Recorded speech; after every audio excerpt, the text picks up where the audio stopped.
Good evening, everybody. Welcome to the final Echo Type 2 Diabetes Western PHN and Far Western for 2025.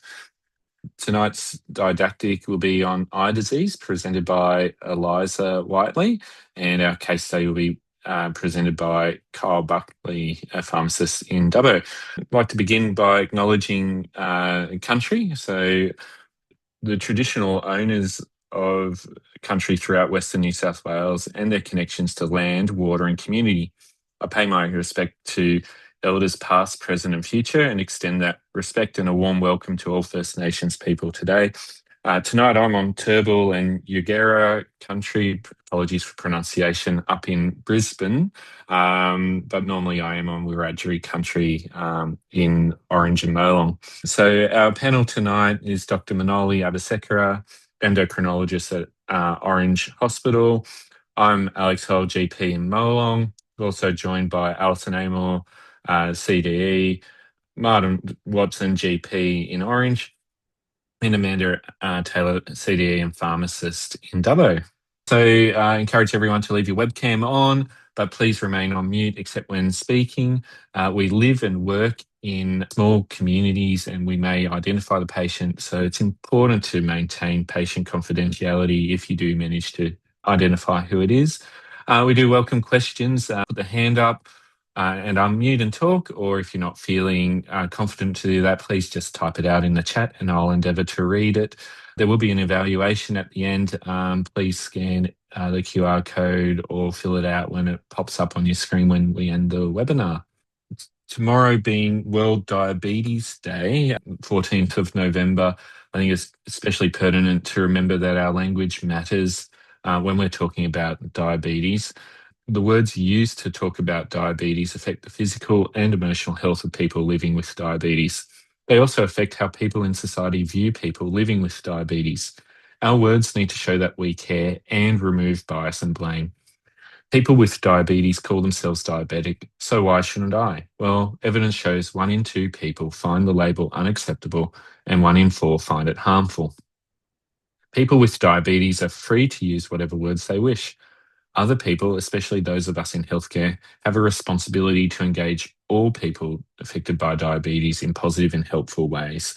The focus for World Diabetes Day tomorrow is diabetes in the workforce, and particularly to minimise stigma. So please carry that message about language forward into your workplaces tomorrow.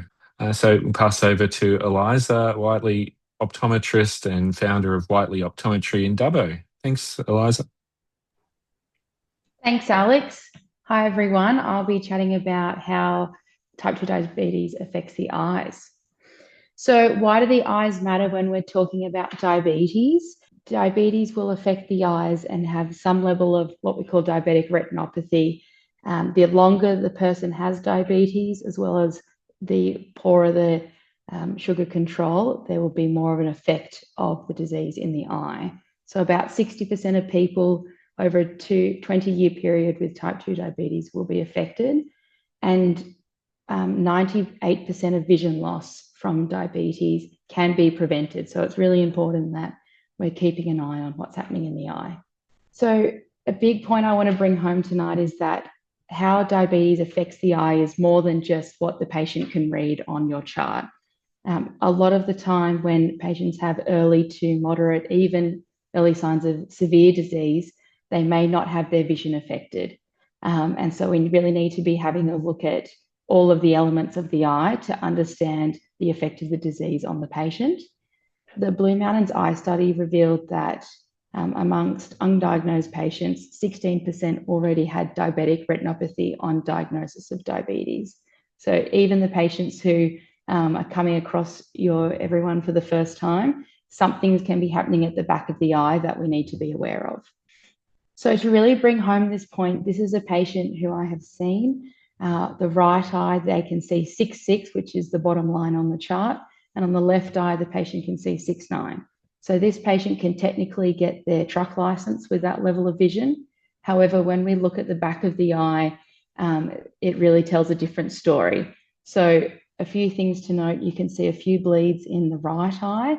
And then on the left eye, you'll see there's a a bigger bleed area, and near the yellow thing in the middle, which is the optic nerve, there's sort of some thin, wiry type appearance. If we head over to the next slide.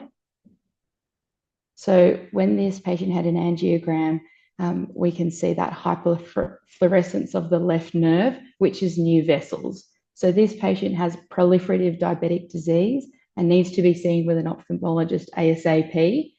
But if all we relied on was what the vision the patient had when they came in the room, and we sent them on their way, this could potentially develop to loss of vision for this patient in the left eye. So how does diabetes affect the eye? I know for many practitioners asking me all about the grading scale, that seems to be the biggest thing that people might find trouble with. To break it down, diabetes affects the smallest blood vessels of the eye. And so within the whole body, but within the eye, that's the first thing that we see. So tiny little bleeds on the far left of the screen is a microaneurysm. That is when there is damage due to the hyperglycemia of the endothelial wall, and we see this tiny little bleed. That's quite surface level, so that the worse the diabetes, the more layers at the back of the eye that are affected in the retina. So a cotton wool spot is up the top here. It is on the nerve fiber layer, which is at the top of the back of the eye. It's when there's swelling of that nerve fiber layer, and it comes out as this sort of thin, wispy, cloud-like appearance. Then if we see bigger bleeds, they're bigger than the microaneurysms, but not, a very obvious massive macroaneurysm. They're called a dot blot hemorrhage. They're the rupture of the venous end of the capillaries, and they're deeper within the retina.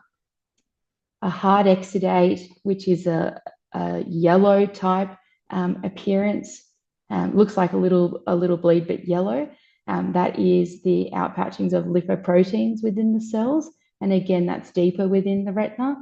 And as we continue through this page, you will see more signs which also correlate to worse signs of diabetic retinopathy.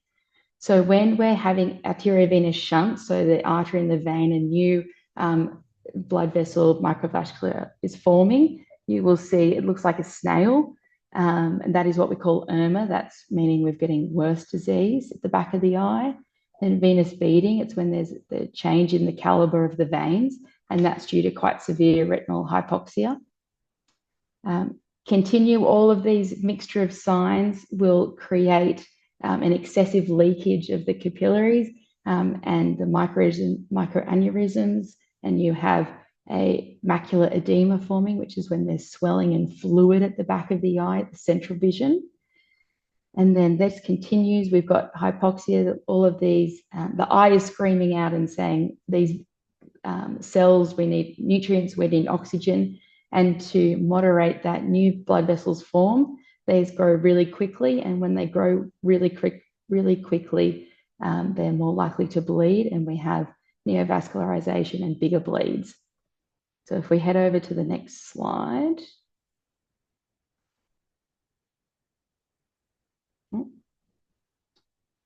So the grading of diabetic retinopathy, so this is how diabetes affects the back of the eye, the retina. When we have mild disease, we're just seeing those tiny little bleeds, those microaneurysms. As we then progress in the grades, we're seeing more signs. So you'll see more bleeds, that sort of white, thin appearance, wiry appearance, which are the nerve fiber layer being in there. We've got hard exudates, we've got protein that's leaking out of the cells. And then the more signs that we're seeing, the worse the grading. A big thing to note here is that once we've got severe non-proliferative diabetic retinopathy, 45% very severe, will then turn into proliferative. And that's when we need an ophthalmologist involvement, if not before. So within a very short period of time, the disease can progress quite quickly, and that has big impacts on the patient's vision and the overall health of the tissue, and needs further intervention. So we're really needing to monitor these patients quite closely as to where they are landing on this grading scale, and then anticipating what their future might look like, depending on how well they're controlled, their diabetes is controlled. The bottom one, proliferative, that's when we've got new vessel formation. We're getting these new vessels we know shouldn't be there. And depending on where they are at the back of the eye, depends on the severity as well. We might go to the next slide. So when should we see patients with a diagnosis of diabetes? Upon diagnosis, as soon as they've been diagnosed, we'd love to see them as optometrists, because we know that 16% of people already have some level of underlying diabetic retinopathy that we need to be aware of. There we say every year would like to continue to see them to assess where they're up to and how the back of the eye is looking, as well as their vision.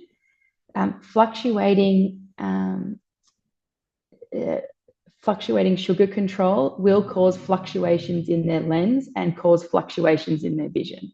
So how patients are seeing and how well their vision is will really be affected by how well their blood sugar level is controlled. So we may need to be touching base quite regularly depending on their shifts in their prescription as well.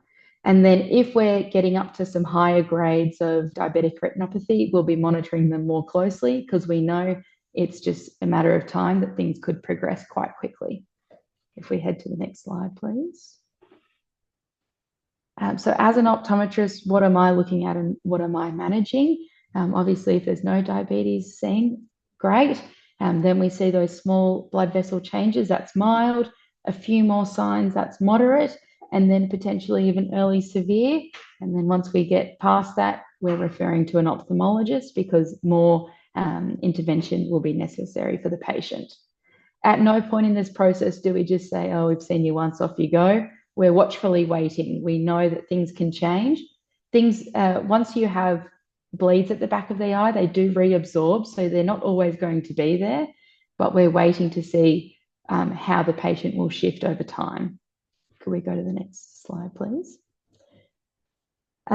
So when would we refer to an ophthalmologist on our end as an optometrist? If there's quite significant jumps quite quickly, if there's other things that are popping up at the back of the eye, keep in mind some of these signs can be seen with hypertensive retinopathy or other cardiovascular diseases that affect the back of the eye. So we're making sure if there's any masquerading type associations.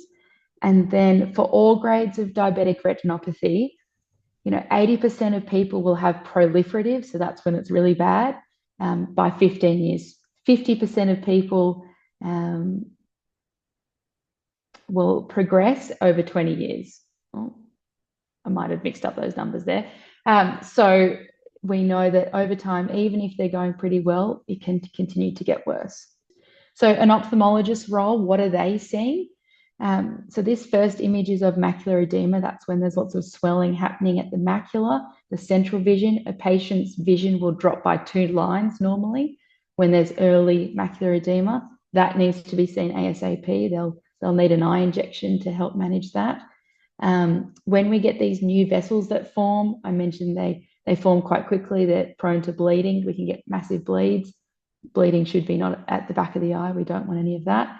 These new vessels are quite sticky. They also stick to each other. You can get a secondary retinal detachment. So not only are you managing the diabetes in the eye, but also a secondary eye issue, a retinal detachment. And with all of these growth factors rolling around in the eye, you can get new blood vessels forming in the angle. Then you get secondary glaucoma, which is another thing. The worst thing is having a patient who has blindness. The absolute worst thing is having a patient with a blind, sore eye. And that can be the absolute, end thing that can happen if patients go unmanaged and untreated. We might go to the next slide there. So even if we've gone, okay, the patient's progressing through, it's looking like they're going to need some further treatment. Some of these treatment options, as I mentioned, could be an injection in the eye. They get that injection up to monthly and then it's spread out even more. That's to control those growth factors in the eye. Or they may need laser. That's to stop the bleeding in the periphery. So even if they're getting these treatments optometrists want to keep seeing them. We want to see if anything's changing, whether they need more treatment. These treatment durations are also lengthened out. When anything's lengthened out, we're at risk of another rebleed. So we want to keep measuring that. And other things happen. You can get cataracts earlier with a diabetic diagnosis. You can get cranial nerve palsies. And the effects of the retina continue. So if you have 30 to 35% of the retina that's ischemic, you will get new vessels happening, so proliferative disease. So really just to harp on, we want to keep monitoring them. We're never just going to say, bye, see you later, we don't need to see you again. And at every eye appointment, we should be writing down our results and communicating those to the GP and the endocrinologist. What's really good for us to know is how the patient's control has been, the HbA1c, how long the patient's been diagnosed for, and whether they've got any particular license types, like a heavy vehicle, because they will need a better visual acuity to pass. Let's go to the next slide. So that's all for me. This is a website that the Western New South Wales Eye Health Partnership team have created. Lots of links on the diabetic grading scale if you have a camera in your practice and you're grading yourself. Also, who you can refer to as an ophthalmologist in the region. We have a public clinic in Dubbo who see patients. However, like a lot of public clinics, there's a big backlog there. So there are other people in town who will see patients with diabetic eye disease, and there's a good list there to help out your patients. That's all for me. Thanks so much, Eliza. Anyone got a question for Eliza about the presentation? While people are thinking up their question, I'll just use my privilege to ask you one. So say someone's got, say, mild to moderate non-proliferative retinopathy. How quickly do you want to see them again? If they're mild or moderate, I would see them in a year. And severe would be 6 months? Yes. Yeah. Or 3 months. I would say 3 months, but it would be dependent on their control. If they have an HbA1c of 11, let's say 11%, I'd want to see them more. But if they're severe, but they're really working on their control, then we could stretch it a bit. Great. Amanda. Thanks so much for the talk, Eliza. That was really interesting. I just wanted to double check.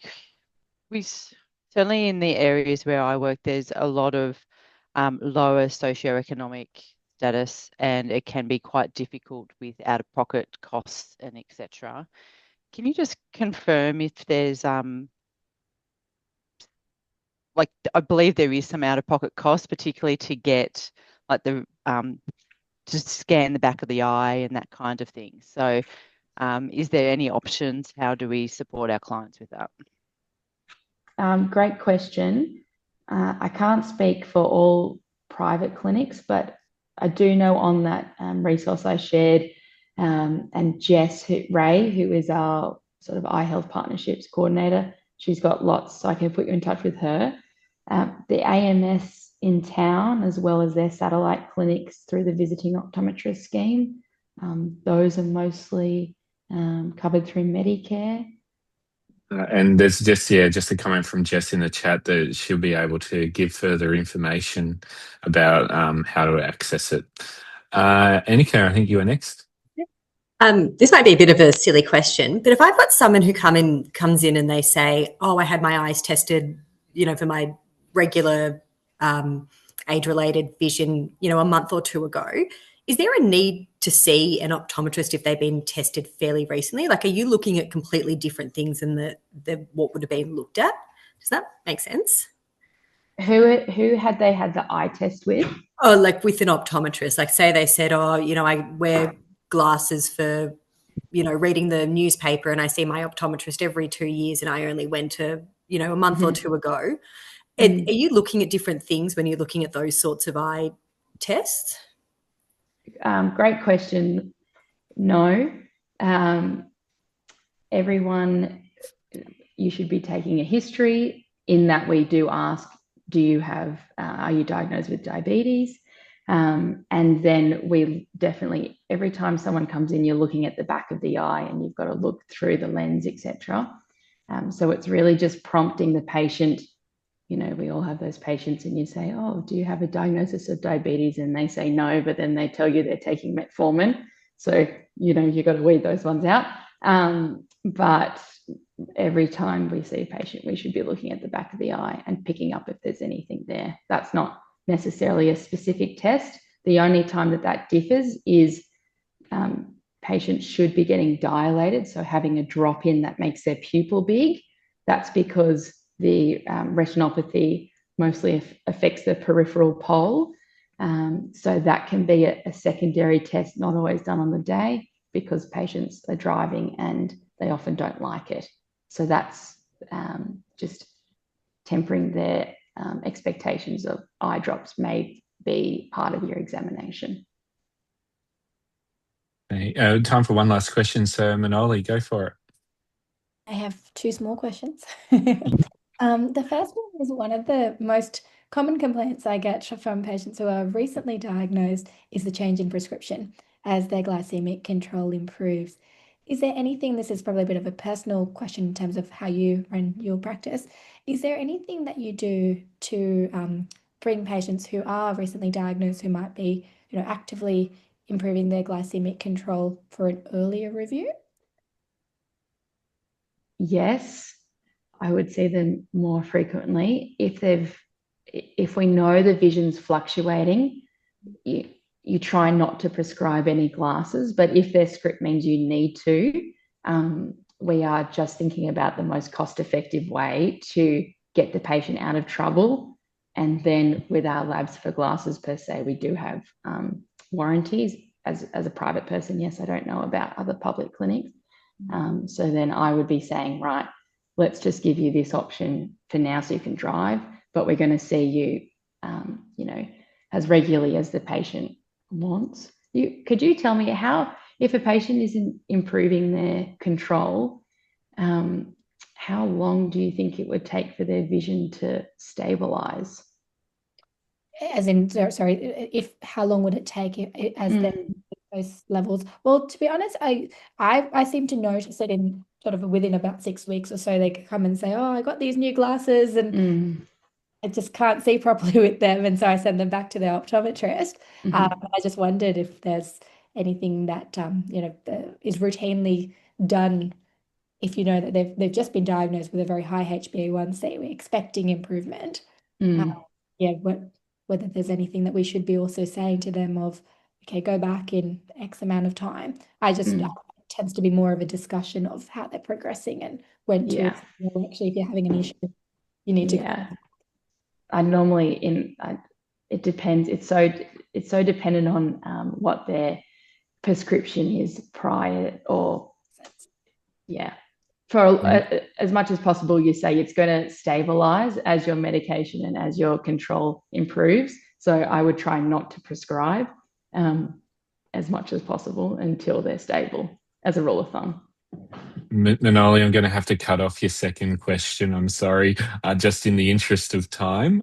So we might just, thanks so much, Eliza, for a really interesting presentation, and obviously generated a lot of really great questions and even better answers. So thanks very much.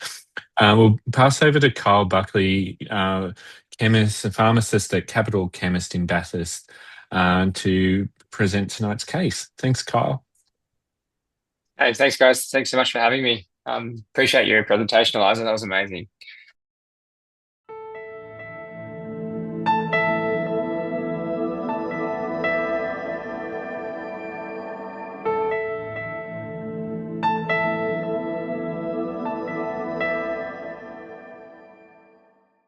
Draws to a close our final Echo for 2025. I believe we'll be back again next year. So keep an eye out in your emails in January and February for 2026. We, of course, welcome all case presentations. So if you've got a patient, client living with diabetes and you love to present, they don't all have to be tricky. We do welcome the straightforward ones too. It's an inclusive community. Please do it. Also, if you've got any ideas for didactic sessions, anything that you'd like to learn more about with respect to type 2 diabetes, please pop it in the evaluation or email Ali or the PHN team, and they would be more than delighted to see if we can work it into the program. And one last comment from Donna, which was referring to a social worker from the pharmacy. I think that's a great idea if the service is available. Without further ado, just like to thank you all for joining us for Echo and hope to see you again next year. Good night. Good night. Mm. Thank you.